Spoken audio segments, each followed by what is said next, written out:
Women over 50 are quietly making a decision. Not loudly, not with a manifesto or a movement or a hashtag. Quietly in their kitchens and their therapist offices and their long Sunday morning phone calls with their closest friends, they are arriving at the same conclusion. The conclusion is this: being alone is better. Not better than love, better than what they are actually being offered. I want to tell you about a woman named Carol. Carol is 53 years old. She is warm and sharp and self-possessed in the way that only comes from having built something genuinely your own. She has a career she is proud of, a home she loves, friendships that have lasted longer than most marriages. She is, by every reasonable measure, a woman who does not lack for options. Carol has not been on a date in 2 years, not because no one has asked, not because she is bitter or closed or has stopped believing in connection, but because she sat down one afternoon with a piece of paper and did a very simple calculation. What does this cost me? What does it give back? And when she looked at the numbers honestly, she made a decision. She chose peace instead. My name is Patricia Hayes. Welcome to Patricia's Porch. What I want to talk about today is a quiet shift that is happening among women over 50. A shift that is rarely discussed openly, because the moment a woman mentions it, she is met with concern or pity or the gentle suggestion that she simply hasn't found the right person yet. The shift is this: more and more women who have lived long enough to know the real cost of a relationship are choosing deliberately and without apology to stop looking. Not because the desire for love has gone, but because they have finally, after decades of experience, learned to distinguish between love and the labor of sustaining it. And for many of them, the labor is no longer worth what it offers in return. This is not bitterness. This is not giving up. This is something more precise and in many ways more powerful than either of those things. It is the result of a woman taking her own life seriously enough to ask honestly, is this worth it? And deciding with clear eyes that the answer is no. The first thing I want you to understand is what the modern dating landscape actually looks like for a woman over 50. It is not what anyone would design if they were starting from scratch. Carol told me that when she re-entered the dating world in her late 40s, after the end of a 12-year relationship, she expected things to be difficult. She did not expect them to be quite what they turned out to be. What she found was a pool of men who were, in the main, looking for one of two things. The first group wanted someone younger, someone still in the accumulation phase of life, still forming herself, still available to be shaped around the needs of a partner. The second group wanted something that is harder to name but equally familiar. They wanted a companion who would make their life easier, who would listen to them and support them and be present in the ways a devoted partner is present without, in turn, requiring very much in the way of the same. She described it to me with a phrase I have not been able to stop thinking about. She said, every man I dated in my 50s had the same invisible job description for me, and I had done that job before. I knew exactly how it felt to do it. I knew what it cost, and I looked at the salary and I thought, I have worked for this much my whole life. I am done working for this little. The second thing I want you to understand is the cost of that work, because it has a name and it is important to call it what it is. The name is emotional labor. Emotional labor is the work of managing not just your own emotional life, but the emotional atmosphere of a relationship, reading the mood in the room, anticipating what is needed before it is asked for, tracking the other person's feelings and adjusting yourself accordingly, smoothing over the places where things have rubbed raw, making sure that the relationship continues to feel warm and safe and functional, not as a shared project between two people, but as a responsibility that falls quietly and consistently on one. In most relationships between men and women, this work falls to the woman. Not because she signed up for it, because no one asked whether it should be shared, because it was simply assumed. Carol had done this work for 12 years inside a relationship, and before that for 7 years in a marriage. When she sat with the men she met in her 50s and felt, within the first few dates, the familiar shape of it beginning again, the way they would talk about themselves and wait to be asked about her, the way they would bring their difficulties and receive her attention without wondering whether she had difficulties of her own, the way the warmth of the relationship was somehow always generated by her and received by them, she recognized it immediately. She said, "I felt like I had walked into a job I had already quit."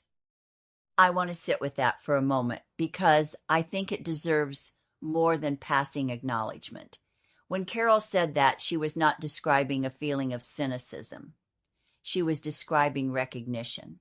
The particular recognition of a woman who has spent enough years inside close relationships to understand their real shape, not the shape they present at the beginning when everyone is making their best effort, but the shape they settle into after the novelty wears off and the real patterns emerge. The pattern she kept finding was this. She was the emotional center. She was the one who held the temperature of the relationship in her hands. When she was warm, it was warm. When she was worried, she absorbed her worry privately so as not to make him anxious. When she was struggling, she calculated whether this was a good time to say so, whether he had the bandwidth for it, whether he was in the right state to hear it, whether raising it would require more from her in the end than simply handling it alone. These are not the calculations of a woman in a mutual relationship. They are the calculations of a woman doing a job. And the cruelest thing about that job is that it is invisible to the man receiving it, invisible to everyone watching from the outside, and for long stretches of time, even invisible to the woman doing it. Because she does not experience it as labor. She experiences it as love. The third thing I want you to understand is the moment when the calculation changes. This is the part of the conversation that most people outside of it do not understand. They hear a woman say she has chosen to be single, and they assume something must have gone wrong. A bad experience, a broken heart, a moment of defeat that she is dressing up as a choice. But Carol did not have a single moment of defeat. What she had was an accumulation of very clear, very ordinary information, and a morning when the information finally added up to something she could no longer ignore.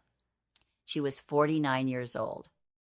She had been seeing a man for about 4 months, a man who was, by most measures, a good candidate, generous, attentive in the early weeks, someone who said the right things and seemed to mean them. And one Saturday morning she woke up early and lay in the dark in her own bed and noticed that she was already preparing, not for the day, for him. She was running through, in the quiet of her own mind before the sun had come up, what his mood had been like the previous evening and how she might navigate it today, and which version of herself would make things go more smoothly. She was managing before she had even had coffee. She lay there for a long time. And then she got up and made her coffee. And she thought, I did not do this yesterday when I was alone. I will not do this tomorrow if I am alone again. And the day after that, I will not do it either. The difference was 4 months old. and she had already learned to read him like a forecast. She ended things the following weekend. She told me she did not feel sad when she ended it. She felt something more like recognition, the recognition of a woman who has finally seen clearly what she had been circling without being able to name. And once she saw it, she could not unsee it. I want to be honest about what happened in the months after that, because I think it matters to say it plainly. The first few weeks were not easy.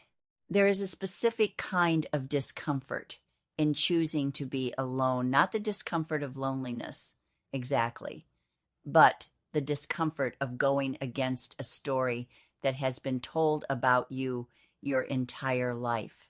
The story that says a woman on her own is a woman who has failed to secure the thing she was supposed to want most. Carol had believed in some part of herself that this story was true.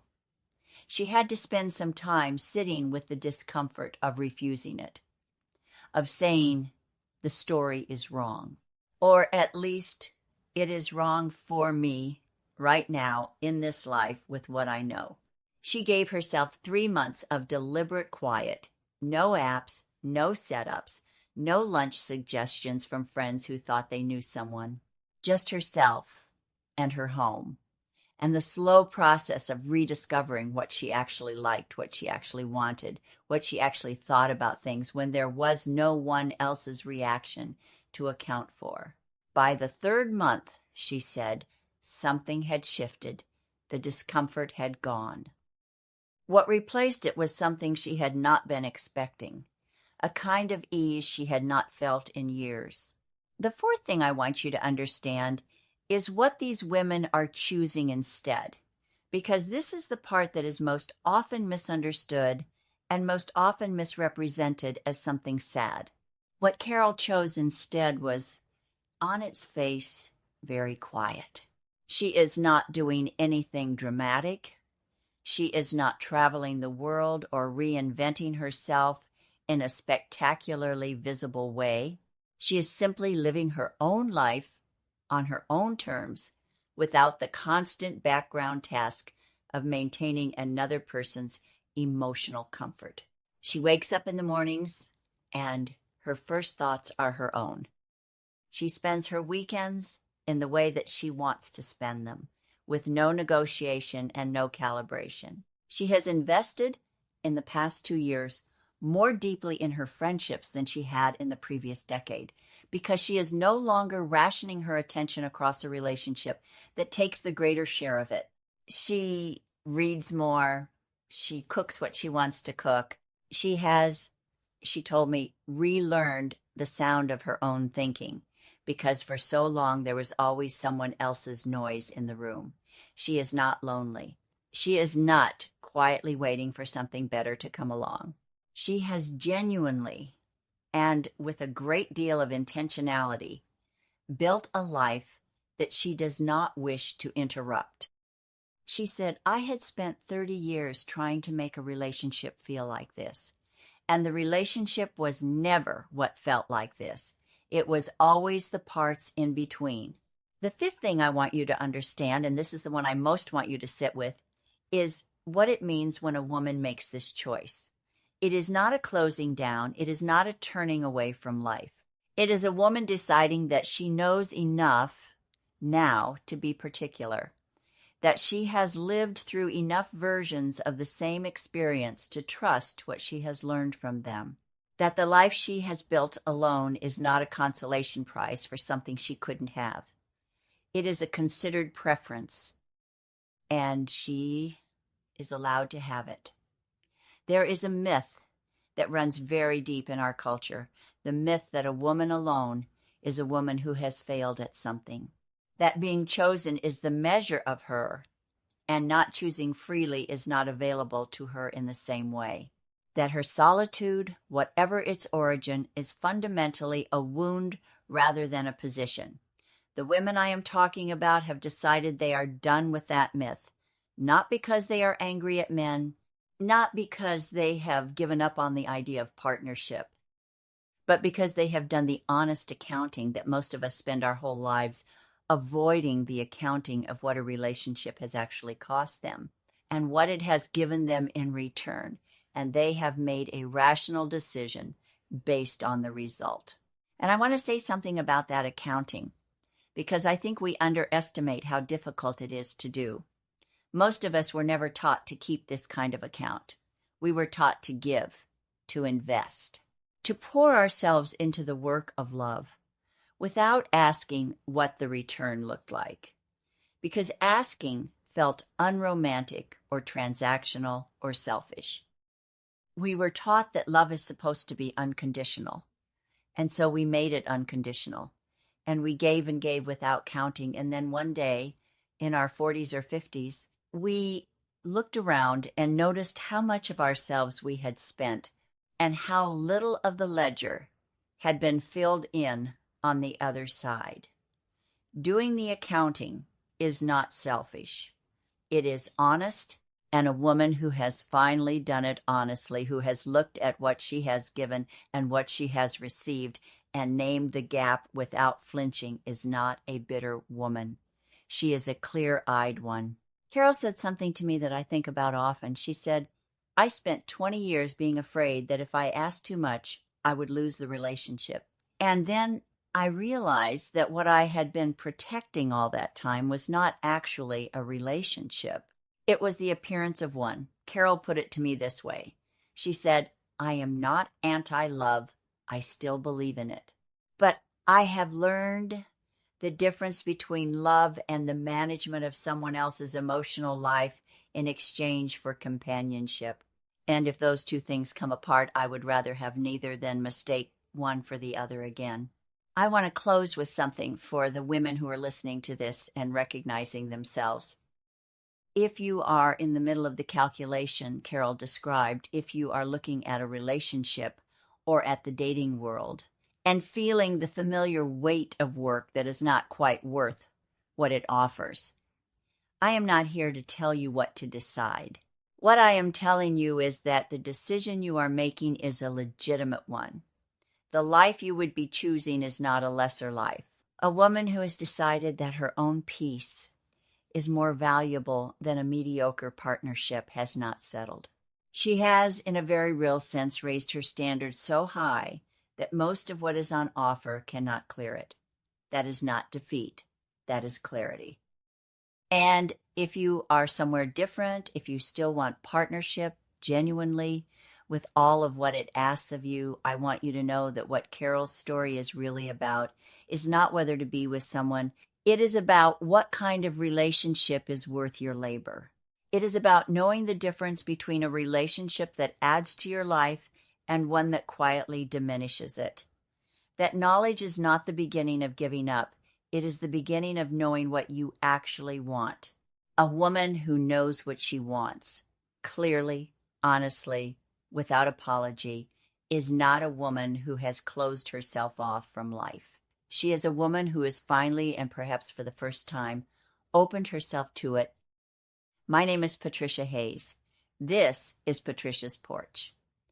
I make a new episode here every week because I believe the conversations women are not having in their daily lives are the ones that matter most. If something I said today found you, please share it with someone who needs to hear it. There is a subscribe button below because I would love to keep being a part of your week. Thank you for being here. I will see you next time.